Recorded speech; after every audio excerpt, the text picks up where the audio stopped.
Bien, bonjour à tous. Aujourd'hui, on se retrouve pour une nouvelle vidéo.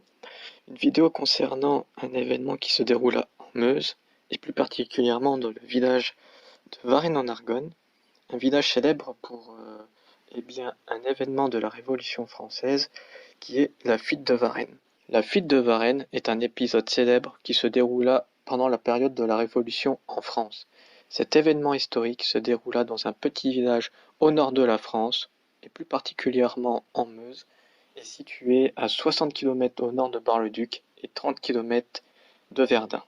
C'est un événement majeur de cette période qui vit le roi Louis XVI, la reine Marie-Antoinette ainsi que leur famille à fuir Paris. Les révolutionnaires, dont le but de rejoindre la ville de Montmédy, une ville proche de la frontière luxembourgeoise et acquise à la cause du roi.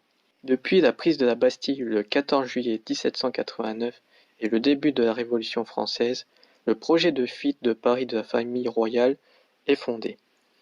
Alors retenu au palais des Tuileries, le roi imagine et fomente un plan avec au premier rang Axel de Fersen, pour quitter la France et rejoindre les monarchies du reste de l'Europe pour reconquérir son pays depuis l'extérieur.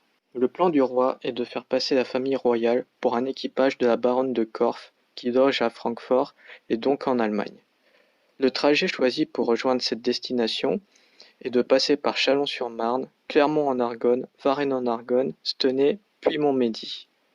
Pour accomplir ce périple, la famille royale doit avoir en sa possession des passeports et un laissez-passer d'un ministre, le ministre Montmorin, alors ministre d'État, qu'il signa sans soupçon. La famille royale possède donc de fausses identités, et voici quelques exemples. Louis XVI et Monsieur Durand, intendant de la baronne de Korff, Marie-Antoinette et Madame Rocher, gouvernante des enfants, et le dauphin de France est déguisé en fille et se fait passer pour une fille de Madame Korff. La famille royale qui loge au palais des Tuileries est gardée par les hommes de Lafayette qui avaient la charge de la surveillance du roi. La fuite du palais est alors compliquée, qui plus est lorsque des gardes dorment à même le sol. C'est le 20 juin à 22h30, après la cérémonie du coucher, que le stratagème se met en place. La famille royale se déguise et se dirige vers la voiture qui les attendait dans une rue voisine du palais des Tuileries, la rue du Faubourg Saint-Martin.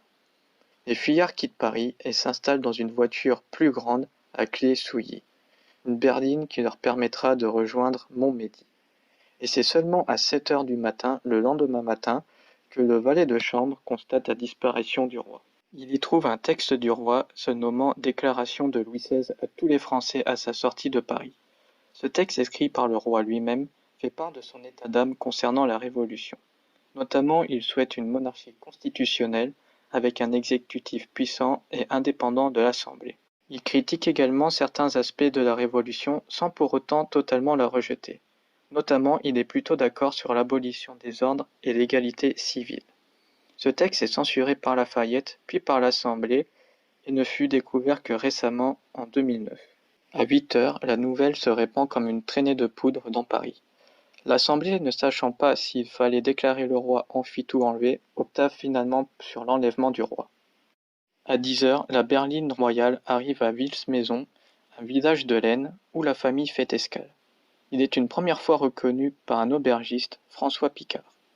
Ce ne sera pas le dernier à reconnaître le roi, car depuis la constatation de sa disparition, la rumeur de sa fuite accompagne son cortège.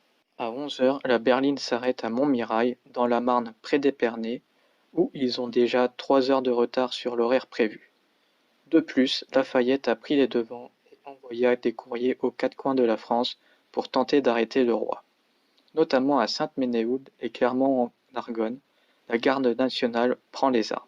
À 14h30, le roi est reconnu à Chaintrix, en Marne, par le maître de poste. Le courrier de Lafayette arrive vers 17h dans le village, où le messager a la confirmation que le roi est passé par ici, et le message est directement envoyé vers Paris et l'Assemblée. À 16h, le roi arrive à Châlons-sur-Marne avec 4 heures de retard et prend la route vers Sainte-Ménéhould. 19h55, la voiture s'arrête à Sainte-Ménéhould et le maître de poste Jean-Baptiste Drouet reconnaît le roi mais ne réagit pas. Il déclara notamment devant l'Assemblée, plus tard, « Je crus reconnaître la reine et en apercevant un homme dans le fond de la voiture à gauche, Je fus frappé par la ressemblance de sa physionomie avec l'effigie d'un assignat de 50 livres. Cette déclaration engendrera le mythe que le roi fut démasqué à cause d'une pièce. À 20h10, la voiture quitte Sainte-Ménéhould, direction Clermont-en-Argonne et la Meuse. À 21h, Jean-Baptiste Drouet et son ami Jean-Baptiste Chrysostome Guillaume montent à cheval en direction de Varennes-en-Argonne. Ils avaient remarqué que la voiture royale prenait la route en cette direction. À 22h50, le roi arrive à Varennes-en-Argonne.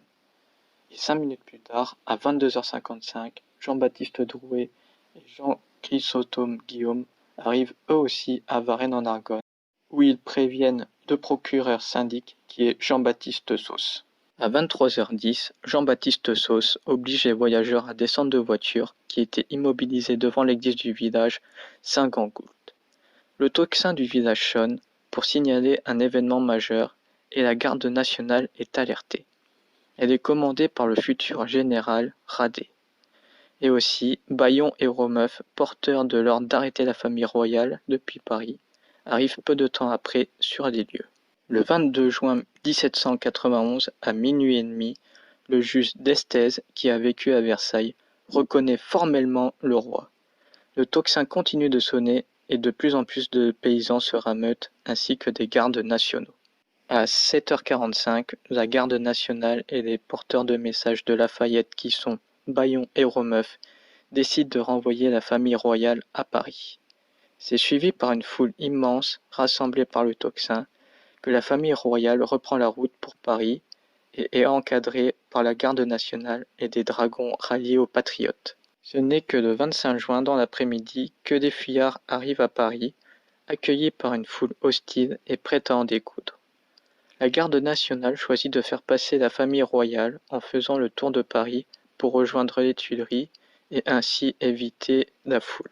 Cette fuite de Varennes scella l'avenir de la famille royale et des soupçons de trahison envers le roi sont décuplés.